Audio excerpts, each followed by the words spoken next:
Hello guys, आप सभी का स्वागत है। आप ES पॉइंट यूट्यूब चैनल को देख रहे हैं। आज का वीडियो आपने थंबनेल देख लिया है और उसी पे बात होगी। लूसेंट पॉलिटी सीरीज स्टार्ट होने जा रहा है। आज 1 दिसंबर 2022 डेट है।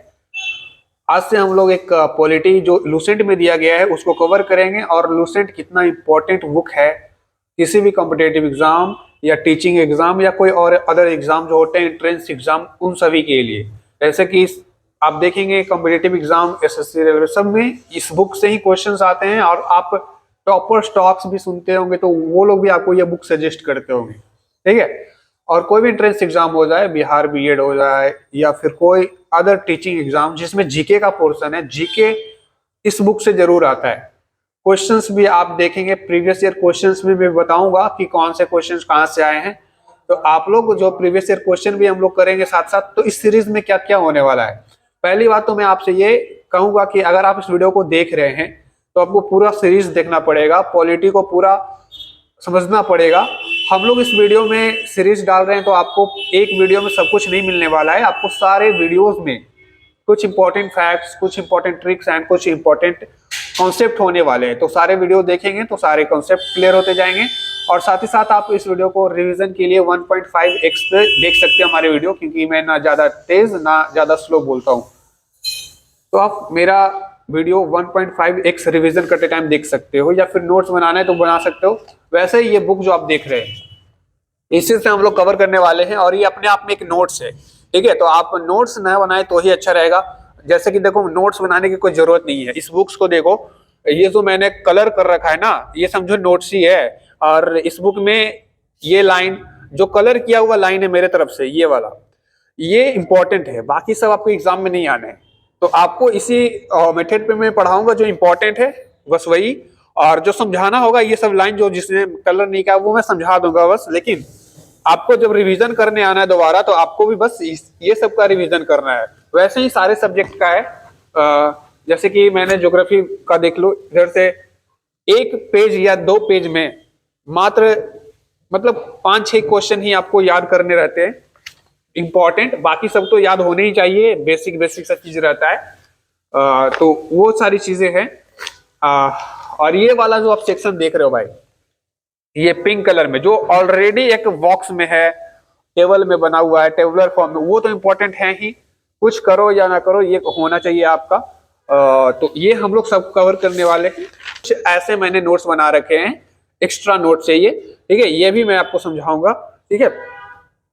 तो सब कुछ दिखेंगे हम लोग। तो टोटल 45 चैप्टर्स हैं इसके, जिसमें किसी किसी वीडियो में मैं एक दिन में 2 चैप्टर कर दूंगा, किसी किसी वीडियो में एक दिन में आधा चैप्टर ही होगा। तो वीडियोस पे डिपेंड करेगा चैप्टर कितना बड़ा है। जैसे कि प्रीएम्बल देख लो, प्रीएम्बल प्रस्तावना जो है वो एक दिन में खत्म हो जाता है आराम से, एक दिन भी नहीं, 10-15 मिनट का वो टॉपिक है। जैसे कि और भी आर्टिकल्स है, आर्टिकल्स बहुत बड़ा, अनुच्छेद जितने भी हैं बहुत बड़ा चैप्टर है और उसमें बहुत दिन लगता है खत्म करने में। तो चैप्टर पे डिपेंड करेगा कैसे कब खत्म होना है। तो चलिए हम लोग स्टार्ट करेंगे आज से। ठीक है, बिना किसी बकवास के शुरू करते हैं। तो चलिए हम लोग शुरू करते हैं। इंडियन पॉलिटी एंड कॉन्स्टिट्यूशन, हमारा संविधान। ठीक है। और यह वीडियो आज की हम लोग पढ़ने जा रहे हैं। आप देख लो, लूसेंट का ये 4 है। अगर आपके पास न्यू बुक होगी तो शायद पेज, आपका पेज नंबर मैं बता देता हूँ, ये पेज नंबर 156 है। 157 नंबर में ये पेज मिलेगा। ठीक है। अगर आपके पास न्यू बुक होगा तो लेटेस्ट में, तो 157 भी हो सकता है। तो उसी के आसपास देख लेना इंडियन पॉलिटी का ये चैप्टर। ये चैप्टर नहीं है, पहला जो वीडियो होने वाला है इंट्रोडक्शन होने वाला है। इंट्रोडक्शन में हम लोग कुछ इंट्रोडक्शन जनरल बातें करेंगे, जहां से क्वेश्चंस बहुत कम ही आते हैं, लेकिन जो मैंने कलर कर रखे हैं वहां से क्वेश्चंस आते हैं। ठीक है। और इधर बॉक्स से क्वेश्चंस आते हैं। ओके, तो यहाँ पर पहला चैप्टर क्या है? पहला चैप्टर हमारा ये है history, historical background of our constitution, हमारे संविधान का historical background, evolution of Indian constitution. तो ये हमारा क्या है? ये पहला चैप्टर है। तो पहला चैप्टर हम लोग कल से स्टार्ट करेंगे। आज इंट्रोडक्शन वाला वीडियो होगा। इंट्रोडक्शन में कुछ इंपॉर्टेंट पॉइंट्स है, उसको देखेंगे। और हाँ, अगर आप हिंदी मीडियम के हैं तो भी इस वीडियो को देख सकते हैं। ऐसा नहीं है कि बस इंग्लिश वाले ही देखेंगे। जैसे कि हिंदी की बुक होगी तो आप खोल के बैठेंगे, भाई यहाँ पे भी ग्रीक ही लिखा है, वहां पे भी ग्रीक ही रहेगा। और मैं जो समझा रहा हूँ आपको हिंदी मीडियम में ही तो समझा रहा हूँ ना, तो आप बुक है आपके पास, नोट्स आपके हाथ में है। ये बुक है क्या, ये लूसेंट बुक एक तरीके का नोट्स है। अगर आप संविधान पढ़ने जाओ तो आप लक्ष्मीकांत पढ़ना, वो कितना मोटा है और ये कितना पतला है उसके कंपेरिजन में। मात्र 45 इतना में आपको खत्म कर दिया गया, समझ रहे हो। तो ये एक तरह का नोट ही है आपके हाथ में, इसको समझना बस। चलिए समझते हैं सबसे पहले ये पॉलिटिकल साइंस होता क्या है।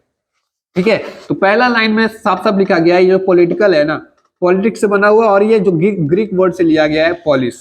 इस लाइन में बस इतना इंपॉर्टेंट है। पॉलिस मतलब क्या होता है, इसका मतलब होता है सिटी या स्टेट, दैट्स मीन सिटी या स्टेट।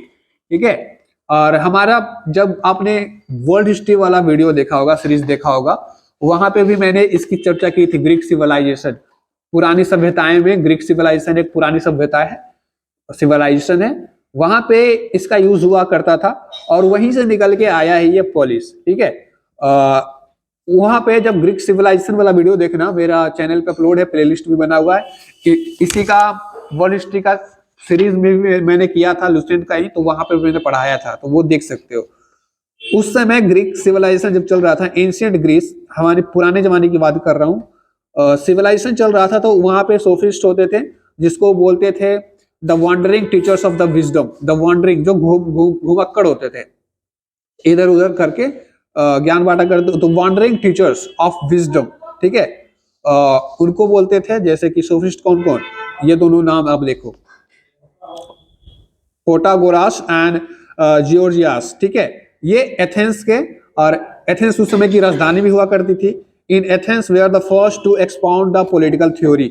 ये दोनों को ऐसा पहले माना जाता है कि इन्होंने सबसे पहले पॉलिटिकल थ्योरी है जो वर्ल्ड को दिया, ऐसा माना जाता है। कौन, तो ये जो पिंक कलर में रहता है ना बुक में, पिंक कलर तो ऑलरेडी इंपॉर्टेंट ही है, मैंने इसको कलर क्यों नहीं किया, क्योंकि ऑलरेडी ये कलर है, तो इसको करने की कोई जरूरत भी नहीं थी। ठीक है, तो ये दोनों को माना जाता है कि ये एथन में रहा करते थे, और they are the first to expound a political theory. Okay, अब आगे देखो, later on Socrates, Plato and Aristotle continue to conduct the scientific study of the various problems concerning in the state and the government. इन दोनों के बाद और भी बड़े बड़े लोग आए, जैसे कि प्लेटो हो गए, अरिस्टोटल हो गए, इन्होंने भी पॉलिटिकल थ्योरी ये सब पे जो स्टडी है, साइंटिफिक स्टडी है, वो जारी रखा और हमारे वर्ल्ड को आगे चल के बहुत कुछ भी दिया भी। ठीक है, सारे प्रॉब्लम्स को इसकी साइंटिफिक स्टडी कैसे की जाती होगी, इसके बारे में आप बस देखना, सोसाइटी में जो प्रॉब्लम्स वगैरह चल रही होगी उस समय। पॉलिटिक्स है क्या, आप बताओ पहले, आप लोग क्या समझते हैं पॉलिटिक्स से। अब आगे देखते हैं, इतना समझ जाओ, वो आप लोग आंसर में देना कमेंट बॉक्स में जो मैंने पूछा है। ओके, अगला लाइन देखो, अरिस्टोटल के बारे में कहा गया है। अरिस्टोटल बहुत बड़ा नाम है, इनके बारे में देखेंगे तो बहुत सारी चीज के फादर है। ठीक है, देखो, Aristotle the world famous Greek philosopher, Aristotle the world famous Greek philosopher, however excelled his teacher Plato and his teachers Socrates। देखो, टीचर्स मतलब क्या होता है, टीचर के भी टीचर। तो अरिस्टोटल जो है एक वर्ल्ड के बहुत ही फेमस ग्रीक फिलोसोफर है। ठीक है, और वो अपने टीचर से ही सीख करके एक्सेलेंस हासिल की है। जैसे कि वो टीचर कौन थे, प्लाटो, एंड प्लाटो के टीचर कौन थे, सोक्रेट्स। तो देख रहे हो, ये हायरार्की है। तो आप भी अपने टीचर से सीख के ही आगे कुछ बड़ा सीखते हैं, फिर आप आगे वाले को सिखाते हैं, यही वाला यहाँ पे मेथड है। तो समझ गए ना यहाँ पे। अब देखो, नाउ ये लाइन जो मैंने कलर करा है, Aristotle is regarded as the father of the science of the politics in the West. हमारे जो वेस्ट है, वेस्टर्न कंट्रीज जितने भी है, तो वेस्टर्न कंट्रीज में अरिस्टोटल को पॉलिटिक्स का फादर कहा जाता है। तो क्वेश्चन आ सकता है एग्जाम में, हु इज द फादर, राजनीति के पिता वेस्ट में किसे कहा जाता है, अरिस्टोटल को कहा जाता है। तो ये क्वेश्चन आएगा तो आई होप बना दोगे, कोई इंपॉर्टेंट चीज नहीं है यहाँ पे, बस 2-3 बार रिवीजन करना, आपको याद हो जाएगा, ऐसा ही कोई टफ चीज नहीं है, बहुत इजी है। अब यहाँ पे ये लाइन पढ़ने के बाद आपको खुद समझ में आएगा, अगर वेस्ट में अरिस्टोटल को कहा जा रहा है तो हम लोग की तरफ, हम लोग किधर रहते हैं, ईस्ट में रहते हैं, तो ईस्टर्न कंट्रीज में किसको कहा जाता होगा? तो ईस्टर्न कंट्री में आप देखो MANU, मानू, ठीक है, इनको कहा जाता है और इनको माना जाता है, कंसिडर किया जाता है is the first to be political thinker of India. Manu is the first political thinker of India. तो who was the first political thinker of India? Manu, ध्यान रहेगा। और मनु से ही बना है मनुस्मृति, क्योंकि इन्होंने ही लिखा था। तो हिज फेमस बुक मनुस्मृति, आपने हिस्ट्री में भी पढ़ा होगा, हिस्ट्री में ये पढ़ाया गया होगा मनुस्मृति। तो मनुस्मृति को क्या माना जाता है? His famous book Manusmriti is regarded as the first book of law in India. India का पहला कानूनी किताब मनुस्मृति को माना जाता है। अब आते हैं हिस्ट्री में, आपने पढ़ा होगा मगध एम्पायर टाइम पे कौटिल्य के बारे में, चाणक्य के बारे में। लेटर ऑन इन समय, ये सभी के बाद, ठीक है, मनु और मनुस्मृति के बाद एक और आते हैं लेटर ऑन, कुछ समय बाद कौटिल्य, ठीक है। कौटिल्य को चाणक्य भी कहते हैं। Who formed A formulated thinking and gave it A concrete form in the shape of the book name अर्थशास्त्र, ठीक है। और इसी को इंडियन पॉलिटी भी कहते हैं प्यार से, ठीक है। तो हमारे अर्थशास्त्र मतलब बहुत सारे लोग आज के टाइम पे इकोनॉमी समझ लेते हैं, लेकिन ये पॉलिटी की किताब थी, इकोनॉमी नहीं समझ ले रहे। तो अर्थशास्त्र जो है आपने हिस्ट्री में पढ़ा भी होगा, जो भी टीचर से आप पढ़ रहे हैं, और नहीं भी पढ़ रहे हैं तो हम हिस्ट्री की जब सीरीज पढ़ाएंगे आपको तो वहां पे भी कवर कर देंगे, ठीक है। अर्थशास्त्र मगध एम्पायर में, तो अर्थशास्त्र जो है हमारे भारत की पहली बुक है इंडियन पॉलिटी पे खास करके, ठीक है। यहां पर ये और इसमें कंफ्यूजन नहीं होना। देखो ये कौन सी किताब है और ये कौन सी किताब है, कंफ्यूजन हो जाता है। जैसे कि देखो, his famous book Manusmriti is regarded as the first book of law in India. First book of law in India, क्या? First book of law in India. अब ये अर्थशास्त्र है, अर्थशास्त्र को बोला जाता है a well known book of Indian polity, ठीक है। तो ये इंडियन पॉलिटी की वेल नोन बुक है और ये first book of law in India Manusmriti, ठीक है। अब आगे आते हैं his famous book politics. Aristotle has asserted, ये अब ये क्वेश्चन आ सकता है, पॉलिटिक्स किसकी फेमस बुक है? अरिस्टोटल की फेमस बुक है। उसमें इन्होंने ये कहा है कि man is by nature A political animal. Man अपने कर्मों से, अपने कामों से, ठीक है, अपने नेचर से, बिहेवियर से वो एक पॉलिटिकल एनिमल है, ठीक है। हम लोग साइंस में पढ़ते आ रहे हैं बचपन से, वी आर डोमेस्टिक एनिमल, हम लोग भी तो जानवर ही है ना। लेकिन पॉलिटिक्स की नजर से देखोगे तो we are a political animal, ठीक है। क्योंकि जानवर और इंसान में बस यही अंतर है कि वो लोग, जानवर को देखो कभी पॉलिटिक्स में घुसते हुए नहीं ना, इंसान रहता है इसीलिए, ठीक है। तो यहाँ पर देखो, मैन बाई ए नेचर है political animal and he who by nature and not by mayor accident is without state is either above humanity or below it, ठीक है। तो यही बेसिक सी बात है, हम लोग के नेचर के बारे में बताया और नेचर से ही मिलता है सब कुछ। और बाकी स्टेट में क्या होता है पॉलिटिक्स, ये क्वेश्चन आपसे मैंने पूछा था। तो पॉलिटिक्स में आप ये डिफिनेशन लिख सकते हैं, और ये डिफिनेशन किनके द्वारा दी गई है? हमारे अरिस्टोटल के द्वारा दी गई है। किनके द्वारा? अरिस्टोटल। अभी तक आपने जितना भी पढ़ा ना, ये आपका इंडियन कॉन्स्टिट्यूशन था ही नहीं, ठीक है। आप पॉलिटिक्स पढ़ रहे थे, क्या पढ़ रहे थे? पॉलिटिक्स का हिस्ट्री पढ़ रहे थे। अब आते हैं आपके सिलेबस में इंडियन कॉन्स्टिट्यूशन पढ़ना है। इंडियन कॉन्स्टिट्यूशन जो कि BR अम्बेडकर और जो भी है हमारे जो संविधान सभा बैठी थी उनके द्वारा लिखी गई है, वो वहां से पढ़ना है, ठीक है। तो आते हैं अब उससे, ये रिपब्लिक ऑफ इंडिया मतलब आप लोग क्या समझते हैं? रिपब्लिक ऑफ इंडिया आप क्या समझते हैं, ठीक है। तो जब आप प्रीएम्बल पढ़ोगे ना तो वहां पे मैं बहुत अच्छे से समझाऊंगा रिपब्लिक मतलब क्या होता है, सोवरेन मतलब क्या होता है, सोशलिस्ट मतलब क्या होता है, सेकुलर मतलब क्या होता है, क्योंकि ये सारे टर्म जो आप देखेंगे प्रीएम्बल में दिए गए हैं, प्रस्तावना में, ठीक है, ठीक है। ये सारी चीजें हम वहां पे करेंगे। तो पहले ये लाइन को समझते हैं, क्या लिखा गया है यहाँ पे? इंडिया, इंडिया यानी भारत, हिंदुस्तान, जो भी बोल लो आप प्यार से, ठीक है। इंडिया या यूनियन ऑफ स्टेट, हम लोग कैसे हैं? ये क्वेश्चन, ये अपने अपने जो लाइन देख रहे हो, ये एक क्वेश्चन है, ये क्वेश्चन आया हुआ है एग्जाम में। फेडरेशन आ जाएगा ऑप्शन में, तो आप फेडरेशन और यूनियन में, को फेडरेशन में, नन ऑफ अबव में क्या चूज करोगे? तो इंडिया जो है एक यूनियन है, ठीक है। तो ये याद रखना, India is a union of states, ढेर सारे स्टेट्स है ना हमारे, ढेर सारे, तो वो सभी मिलके हमारा भारत बना रहा है ना। यूनियन मतलब क्या, यूनिटी, एकता, अखंडता, ठीक है, तो यही हुआ, ढेर सारे स्टेट मिलके, तो यूनियन ऑफ स्टेट्स। यहां पर इंग्लिश का भी थोड़ा बता देता हूं मैं, ऑफ के बाद जो भी नाउन आता है हमेशा प्लूरल आता है, इसलिए एस लगा हुआ है, ओके, समझ रहे हो।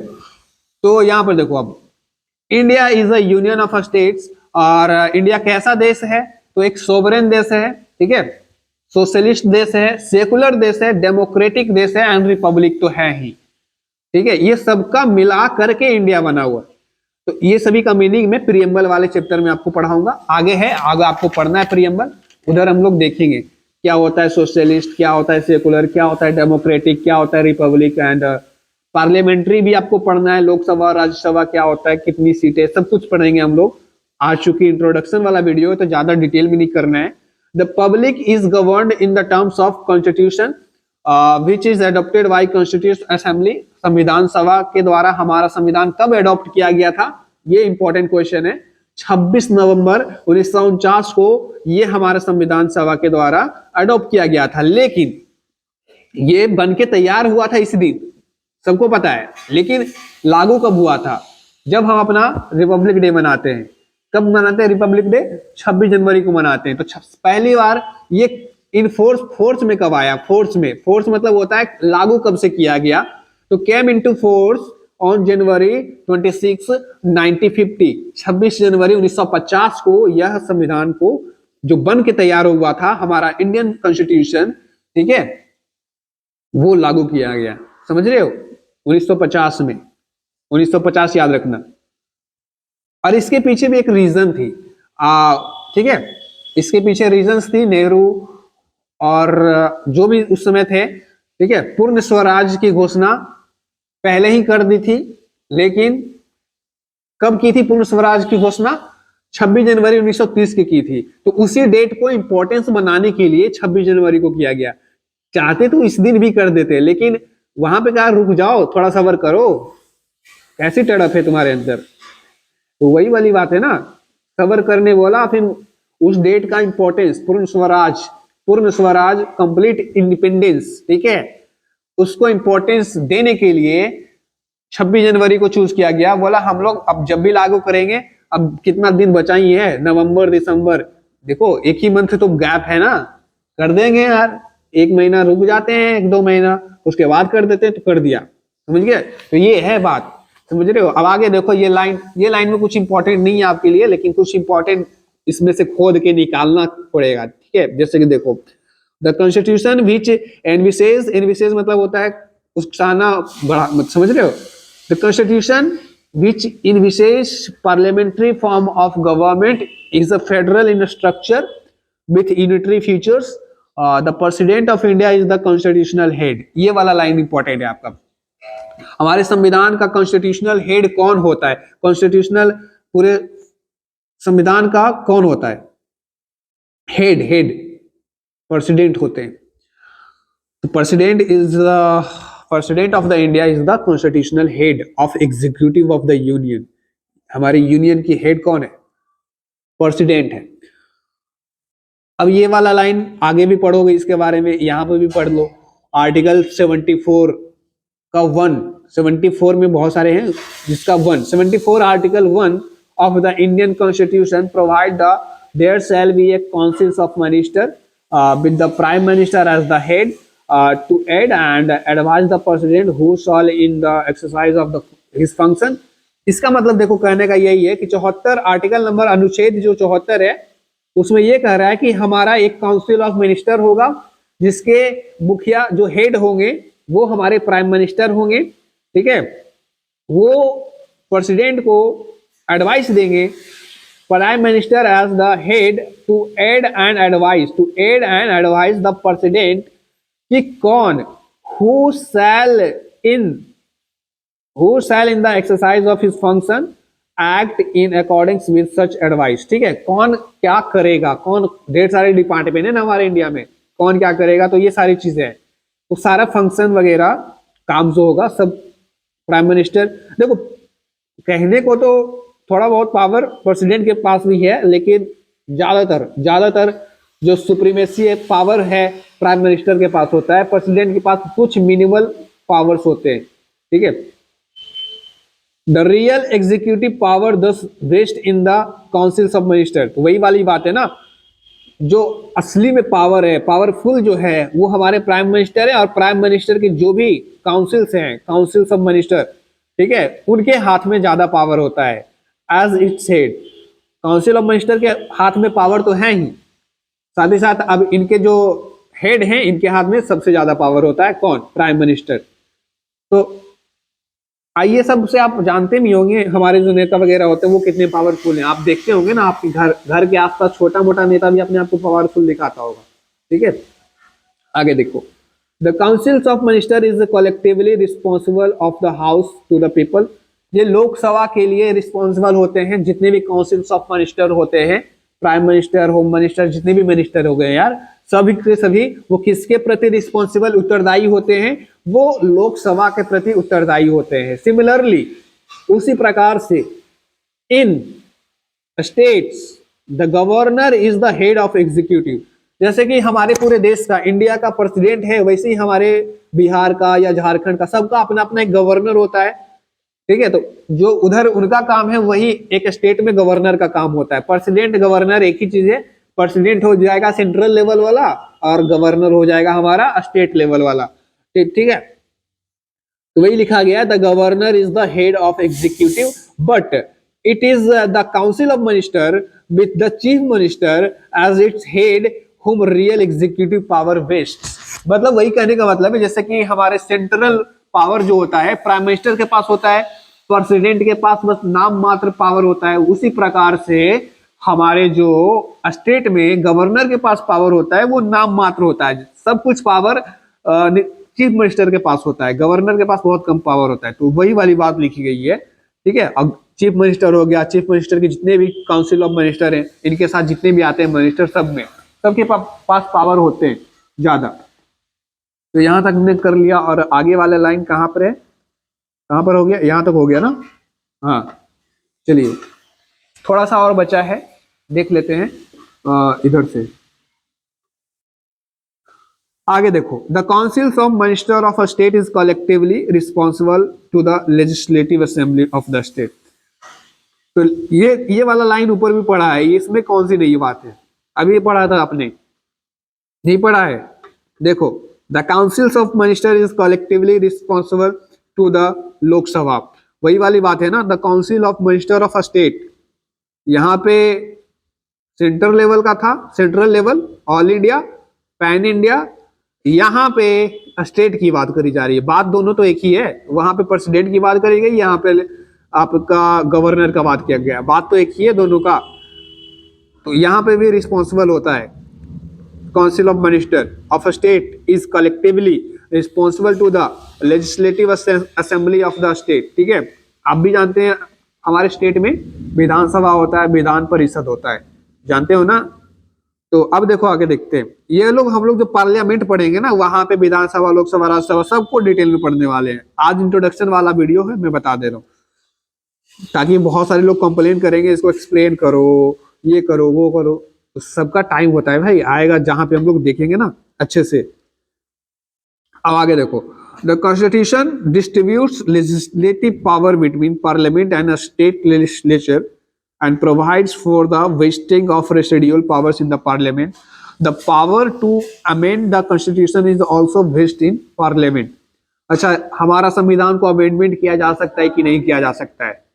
ऑब्वियसली किया जा सकता है यार। आप इतने सारे अमेंडमेंट पढ़ते हैं, आपका एक चैप्टर ही अमेंडमेंट वाला, तो किया जा सकता है।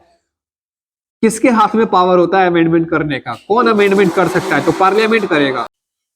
सॉरी फॉर इंटरप्शन, समझ रहे हो? आवाज आ रहा है, अब देखो इधर, सॉरी फॉर इंटरप्शन। यहां पर देखना क्या बोल रहा था मैं, the power to amend the constitution also vest in parliament. Power इनके पास होता है भाई कॉन्स्टिट्यूशन का अमेंडमेंट करने का, ठीक है। अब legislative power between parliament and state, कौन ज्यादा पावरफुल होगा, किनके पास कैसा पावर है? पावर का डिस्ट्रीब्यूशन जो है, ये जो है सारा का सारा पार्लियामेंट इसका जिम्मेदार है। देखो, द कॉन्स्टिट्यूशन डिस्ट्रीब्यूट्स, हमारा जो संविधान है, संविधान जिम्मेदार है, ठीक है। हमारा संविधान बताता है कि किसके पास कितना पावर होगा। क्या एक स्टेट के पास और एक सेंट्रल जो हमारे इंडिया के पास है, बिहार और इंडिया के पास सेम पावर है? ये सारा चीज कौन बताता है? कॉन्स्टिट्यूशन। कॉन्स्टिट्यूशन में भी एक शेड्यूल है खास करके, ठीक है।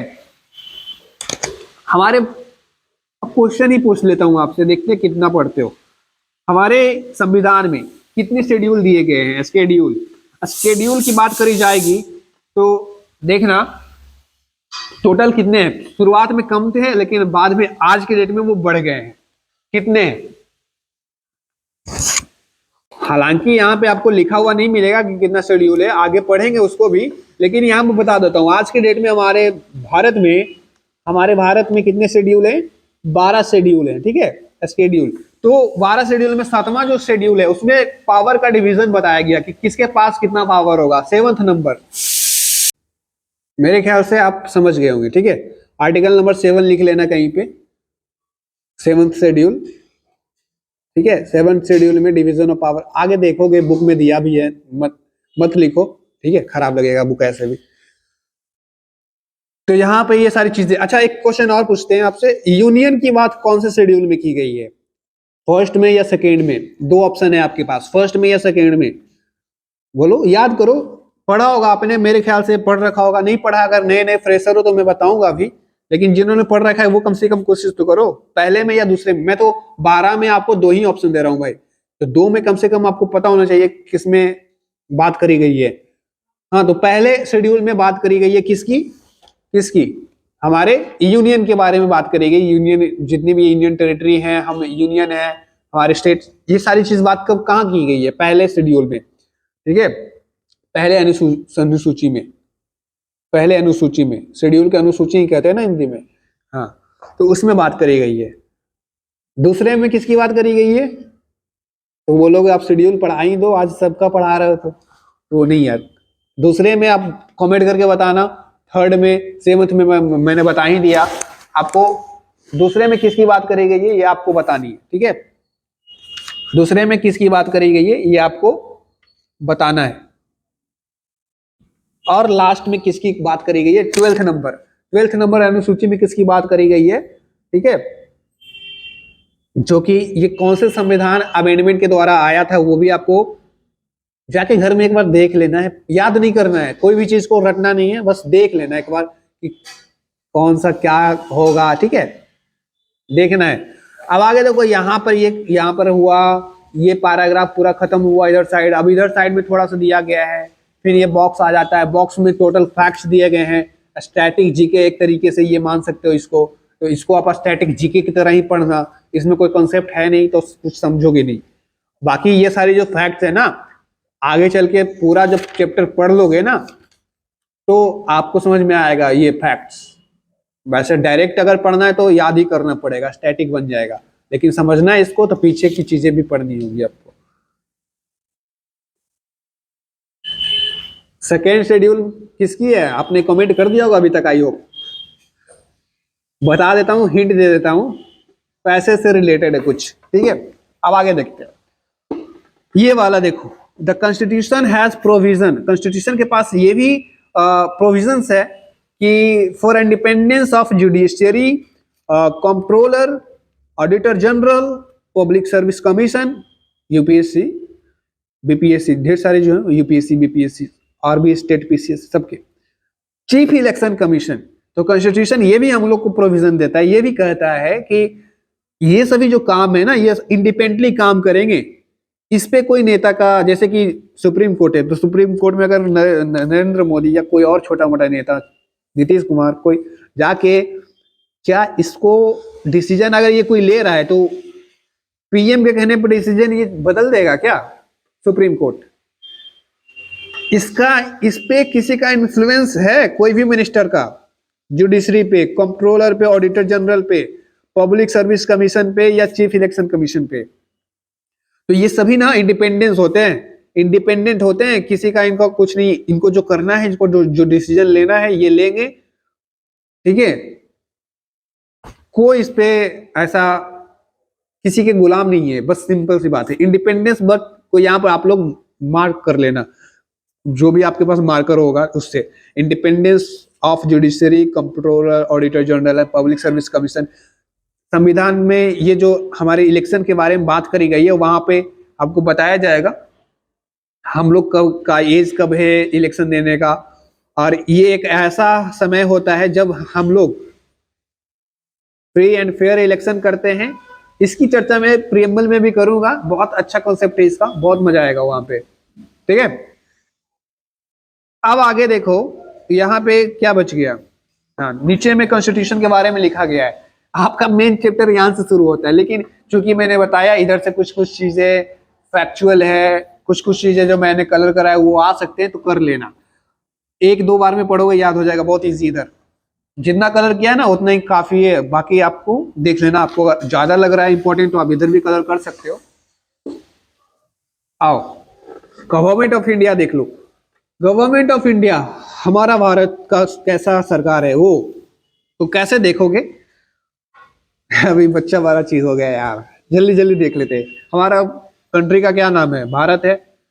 भारत गणराज्य बोल सकते हो, भारत गणराज्य, बड़ा करके बोलना है, बढ़ा चढ़ा के, बड़ा भारत गणराज्य। भारत क्या है, यूनियन है। यूनियन को हिंदी में क्या बोलते हैं, गणराज्य, ठीक है। या रिपब्लिक, सॉरी गणराज्य। देखो भारत गणराज्य, ये इंग्लिश है, ये हिंदी है। भारत कैसा कंट्री है, एक रिपब्लिक कंट्री है।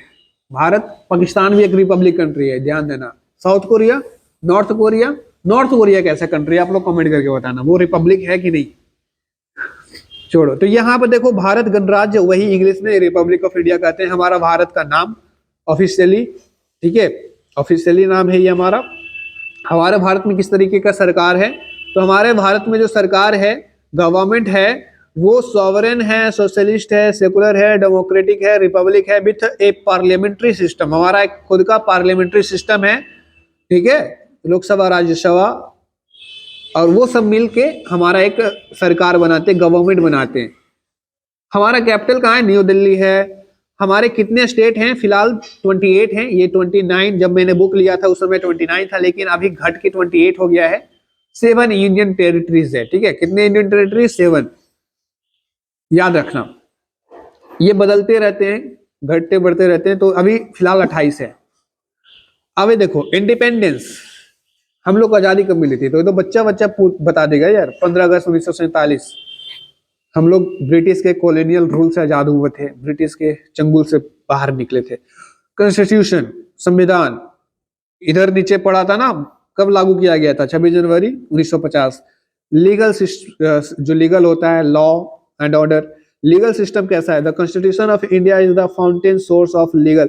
जो भी हमारे समाज में गलत होता है, तो ढेर सारे आर्टिकल है ना, फंडामेंटल राइट्स है, डीपीएसपी है, तो वो हमारा एक आधार है लॉ का, लीगल का। कोई भी अगर अपराध हो रहा है तो हम संविधान का सहारा लेते हैं, क्या सजा देना है, कैसे सजा देना है, क्या नहीं देना, क्या करना है। तो लीगल सिस्टम है एक तरीके का। तो लीगल सिस्टम का बेसिक बेस क्या है, आधार, तो बोलेंगे ये हमारा संविधान है। इस ये नहीं तो हमारा पास कोई लीगल सिस्टम ही नहीं रहेगा ना। संविधान अगर हटा दे इंडिया से, कुछ बचेगा यार, अपराध पे अपराध होगा फिर तो। एग्जीक्यूटिव ब्रांच कहां कहां पे है, अब देखो, the president of India is the head of a state, ठीक है। स्टेट मतलब क्या, इंडिया की बात। कई बार ना हम लोग स्टेट को बस अपना वाला स्टेट समझ लेते हैं, बिहार, तेलंगाना, आंध्र प्रदेश, अरुणाचल प्रदेश, उत्तर, ये स्टेट वो स्टेट का मतलब होता है। लेकिन स्टेट का मतलब और भी टर्म होता है, जैसे कि रेलवे, रेलवे क्या है, वो भी एक स्टेट है, ठीक है। यूपीएससी जो भी एक काम कर रहा है, गवर्निंग बॉडी है, वो सब के सब स्टेट है। इंडिया भी एक स्टेट ही कहा जाएगा, अगर प्रोस्पेक्टिव आपका उस नजरिए से देख रहे हो तो। स्टेट मतलब बहुत मीनिंग होता है, ठीक है। सब कुछ स्टेट है जो गवर्नमेंट के अंदर गवर्नमेंट बॉडी है। अगर देखो, the president of the India is the head of the state, while the prime minister is the head of the government.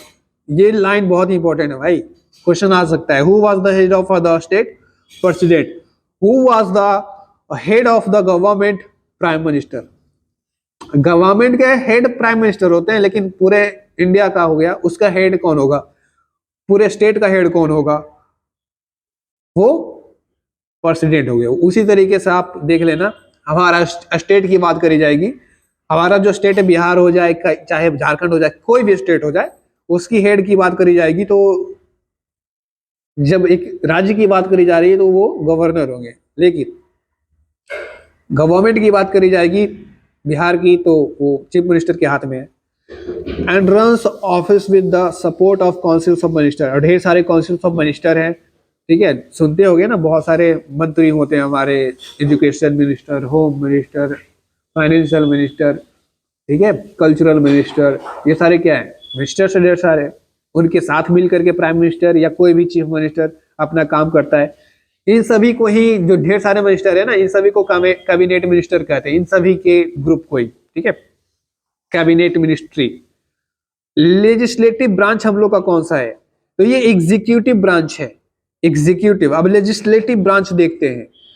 Legislative branch जो है लोकसभा को कहते हैं। The Indian legislature comprises of the Lok Sabha and the Rajya Sabha, ये दोनों जो सभाएं हैं इसको हम लोग लेजिस्लेटिव ब्रांच कहते हैं, ठीक है। Forming both the houses of the parliament, ये दोनों मिलके लोकसभा प्लस राज्यसभा पार्लियामेंट है दोनों, ठीक है, दोनों मिलके पार्लियामेंट बनाते हैं। जुडिशियल ब्रांच हम लोग का कैसा है, सुप्रीम कोर्ट सबसे ऊंचा, उसके नीचे सारे स्टेट्स के हाई कोर्ट्स, डिस्ट्रिक्ट कोर्ट्स, समझते हो ना हायरार्की। आप देखो वही लिखा था, the supreme court of the India is the apex body of the legislative system, legal system, sorry यहाँ पर मैंने लेजिस्लेटिव बोल दिया जल्दी जल्दी, लीगल सिस्टम होगा, ठीक है। लीगल सिस्टम के जो सबसे मुखिया होते हैं सुप्रीम कोर्ट होता है भाई, इससे ऊपर कुछ नहीं। इससे ऊपर कोई कोर्ट है क्या इंडिया में, इससे ऊपर, सबसे ऊपर यही ये बैठा हुआ। उसके बाद कौन आता है, followed by other high courts and सब ऑर्डिनेट कोर्ट्स, डिस्ट्रिक्ट कोर्ट्स, ठीक है। फ्लैग डिस्क्रिप्शन, हमारा झंडा, हमारा तिरंगा, प्यारा तिरंगा। यहाँ पर देखो हमारा प्यारा तिरंगा के बारे में ज्यादा आप जानते ही होंगे, देखते ही होंगे, हर साल मनाते हो आजादी। इस साल तो आजादी का अमृत महोत्सव मनाया था तो हर घर तिरंगा था। क्या है, the Indian national flag is the horizontal होता है, ट्राई कलर होता है, डीप सैफरन, मतलब सैफरन केसरिया को बोलते हैं। एट द टॉप सबसे ऊपर सैफरन, बीच में व्हाइट, नीचे में ग्रीन। सबका मीनिंग भी आपको पता होगा, सैफरन का क्या मतलब होता है, व्हाइट का क्या मतलब होता है, और नीचे में जो ग्रीन है उसका क्या मतलब होता है, सारा कमेंट करके आप लोग बताना, क्योंकि कमेंट करोगे, लिखोगे, आपको ही फायदा होगा। कमेंट करने से आप लिख रहे हो, आप एफर्ट डाल रहे हो, तो आपको पता होगा। जिनको नहीं पता होगा वो गूगल करके देख लेना, गूगल करोगे तो वहां से भी पढ़ोगे ना, वहां से आप पढ़ने जाओगे 2 चीज, पढ़ोगे 4 चीज, तो आपको वहां से भी कुछ ज्यादा नॉलेज होगा। कुछ चीजें खुद से भी करनी चाहिए, इसीलिए मैं बोलता हूं। अब आगे देखो, white in the middle and the dark in the green, और बीच में हमारा एक चक्र भी है, ठीक है। At the centre white band is a navy blue will, ठीक है, वही नेवी ब्लू विल है, विच रिप्रेजेंटेशन ऑफ द अशोका चक्र, बीच में अशोका चक्र है, जो कि सारनाथ में अभी मिलेगा आपको, अभी घूमने जाओ मिल जाएगा देखने को। नेशनल डेज, हमारे 26 जनवरी को नेशनल डेज मनाया जाता है, 15 अगस्त को हमारा आजादी हुआ था। 2 अक्टूबर को हम लोग क्या मनाते हैं, बापू जी का जयंती, मतलब क्या, गांधी जयंती मनाते हैं, महात्मा गांधी बर्थडे, ओके। ये है संविधान, आप देखो ये है Indian constitution. The main chapter start from से, यहाँ से आपका मेन चैप्टर स्टार्ट होगा, फिर ये आवर कॉन्स्टिट्यूशन है, क्या है हमारा संविधान, क्या है, क्या समझते हो। तो यहाँ से शुरू करते हैं, तो शुरू करें यहाँ से हम लोग, ज्यादा नहीं। अब देखो ये 2 लाइन इधर है, मतलब एक पैराग्राफ इधर, अब पीछे एक पैराग्राफ, फिर खत्म हो जाएगा आज का लेक्चर। आई होप वीडियो अच्छा लगा होगा आपको। थोड़ा अगर वीडियो में कुछ दिक्कत आ रहा हो ना तो आप कमेंट कर दिया करो, ताकि हम लोग क्या है उस पर काम करें, आगे आने वाले वीडियो में वैसे फिर दिक्कत ना आए, ओके। तो यहाँ पे कॉन्स्टिट्यूशन पढ़ लो, डिफिनीशन ही तो दिया गया है कॉन्स्टिट्यूशन के बारे में, तो डिफिनीशन ऐसे एग्जाम में आता नहीं है, यहाँ से क्वेश्चन बहुत कम आएंगे। हाँ ये सब आ सकता है कहाँ से क्या लिया गया है, ठीक है। जैसे कि देखो पढ़ देते हैं आप लोग के लिए। कॉन्स्टिट्यूशन इज द एक minute. Constitution is the foundational law of a country which ordains the fundamental principles on which the government or the governments, ठीक है, गवर्नमेंट बोलो या गवर्नेंस बोलो, और the governance of the country is based. It's lay down the framework and principal functions of the various organs of the governments as well as the modulates of the interaction between the governments and its citizens. With the exceptions of United Kingdom, almost all democratic countries possesses a written constitution. समझ रहे हो, ये line बहुत important है क्या, UK को छोड़ करके ऑलमोस्ट सभी जितने भी डेमोक्रेटिक कंट्रीज है, मैं यहां पे बात कर रहा हूं सिर्फ डेमोक्रेटिक कंट्रीज का, ठीक है, डेमोक्रेटिक कंट्रीज की बात करी जा रही है। तो ऑलमोस्ट जितने भी डेमोक्रेटिक कंट्रीज हैं उसमें यूके भी डेमोक्रेटिक कंट्रीज है, लेकिन यूके में एक खास बात यह है, उनका जो संविधान है, संविधान देख ही नहीं सकते, मतलब लिखा हुआ संविधान ही नहीं है, इन बोल सकते हो ना, रिटेन कॉन्स्टिट्यूशन उनके पास नहीं है, ठीक है। बाकी जितने भी हैं इसको छोड़ करके यूनाइटेड किंगडम में बहुत सारे देश आ जाते हैं। आप वर्ल्ड मैप जब देखोगे तो वहां पे देखोगे बहुत सारे देश हैं, जिसमें एक इंग्लैंड उसका पार्ट है। Almost all democratic countries possesses a written constitution. India is also possesses an elaborate written constitution which is enacted by Constituent Assembly, specifically set up for the purposes. ठीक है, और हमारे संविधान को तो कहा जाता है मदर ऑफ कॉन्स्टिट्यूशन, सारे कॉन्स्टिट्यूशन का मदर कहा जाता है, ठीक है। हमारा संविधान सबसे लंबा भी है, ये भी आप जानते होंगे। और इसको अच्छा, ये वाला पॉइंट आपको बताना होगा, बहुत इंपॉर्टेंट है, कितना साल लगा था हमारे संविधान को लिखने के लिए, क्योंकि कॉन्स्टिट्यूट जो असेंबली है, हमारा संविधान सभा कॉन्स्टिट्यूट असेंबली, वो बहुत पहले ही आ गया था, लेकिन संविधान तो लागू हुआ जाकर के 26 जनवरी 1950 को ना। तो बताना है आपको कितना साल लगा होगा बनने में। और ये तो मुझवानी याद रखते बहुत सारे स्टूडेंट, एकदम फटाक से आंसर आना चाहिए आपके अंदर कि कब हुआ था ये, ठीक है। फिर ये देखो, ये इसका मतलब समझ गए ना, कॉन्स्टिट्यूशन क्या है।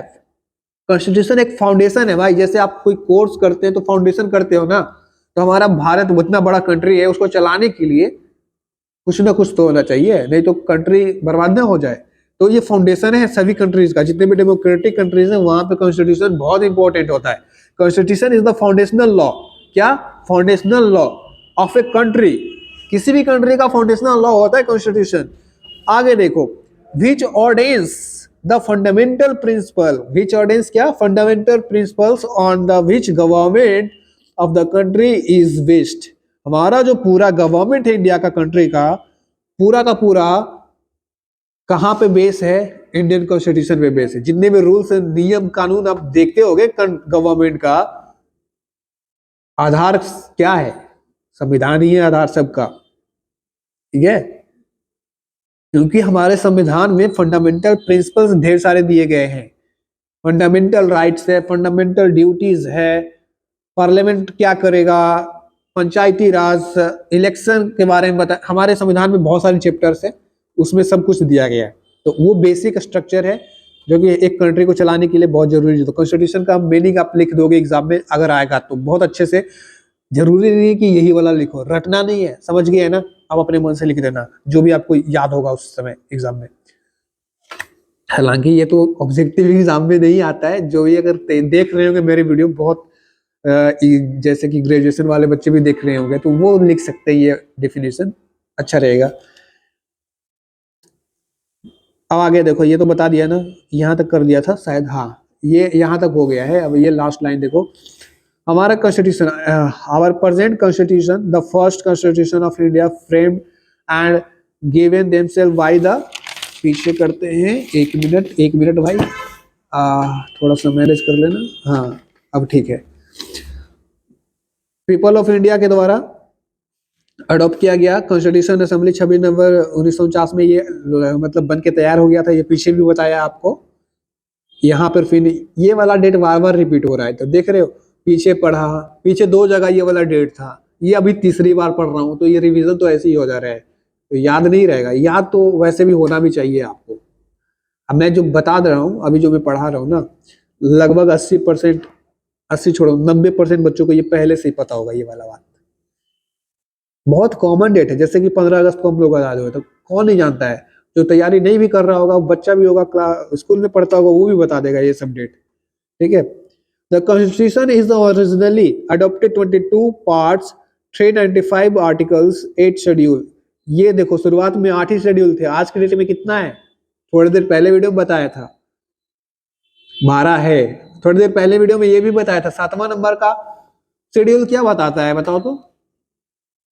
एक्सप्लेन किया है, आज ही एक्सप्लेन किया, अभी वीडियो में ही किया है, देख लेना। ओरिजिनली हमारे संविधान में इतना इतना था। Its present text is amended from its time to time. और आपको भी पता है संविधान में समय के अनुसार, क्योंकि उस समय 1950 या 2000 का समय और 2022 का समय में जमीन आसमान का अंतर है, तो अमेंडमेंट होना चाहिए और अमेंडमेंट होते रहता है। वही लिखा गया, अमेंडमेंट होते रहता है, समय के अनुसार चीजें बदलती हैं और उसके अकॉर्डिंग अमेंडमेंट होता है। लेकिन अमेंडमेंट का एक ये पर्पस भी होता है कि बेसिक जो स्ट्रक्चर है, बेसिक ढांचा है हमारे संविधान का, वो खराब नहीं होना चाहिए। खास करके फंडामेंटल राइट्स को कोई टच नहीं करेगा। ठीक है, फंडामेंटल राइट के साथ ज्यादा छेड़छाड़ नहीं होता है, देखोगे तो ये वाली बात है। अब चैप्टर आता है evolution of constitution, Indian constitution, यानी हिस्ट्री पढ़ना है आपको। ये वाला चैप्टर आपको हिस्ट्री में पढ़ाया जाता है। ढेर सारे चार्टर एक्ट, पहले आया रेगुलेटिंग एक्ट, ठीक है, रेगुलेटिंग एक्ट के बाद Pitt's India act, Pitt's India charter act ढेर सारे हो जाएंगे। उसके बाद चार्टर एक्ट ढेर सारे 1 2 3 ढेर सारे। फिर गवर्नमेंट ऑफ इंडिया एक्ट 1857 की क्रांति याद है। उसके बाद वहाँ की जो क्वीन विक्टोरिया है, जो भी है क्वीन थी वहां पे, उन्होंने ये एक्ट लाया था गवर्नमेंट ऑफ इंडिया एक्ट, जिसमें साफ साफ कह दिया गया था ये जो ईस्ट इंडिया कंपनी जो हमारे ऊपर राज कर रही थी, वो अब खत्म। सारा पावर किसके पास, किसके पास? अरे वहां की जो महारानी थी उनके पास।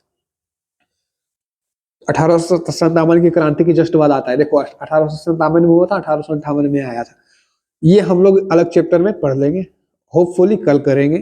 ठीक है, पूरा कवर करने की कोशिश करेंगे। हालांकि ये चैप्टर लंबा है, इधर से यहाँ से शुरू होता है, ये पेज है, फिर पीछे भी है, पीछे भी इतना सारा है। ठीक है, फिर इधर भी है, देख रहे हो 3-4 पेज है, 4 पेज में ये कवर किया गया। तो आई होप कल की वीडियो ज्यादा लंबी होगी आज के मुकाबले, तो मैनेज कर लेना आप लोग पढ़ने आ रहे हो तो। ठीक है, जिनको लग रहा है मैं स्लो बोल रहा हूँ, वो 2x तो ना करना, नहीं तो समझ में नहीं आएगा, 1.5x कर लेना। ठीक है, ये है। तो आज की वीडियो आई होप अच्छा लगा होगा। और कुछ एक्स्ट्रा नॉलेज अगर आप चाहोगे तो मैं बता देता हूँ, बता दूं क्या? वैसे आगे पढ़ेंगे तो एक्स्ट्रा नॉलेज होगा।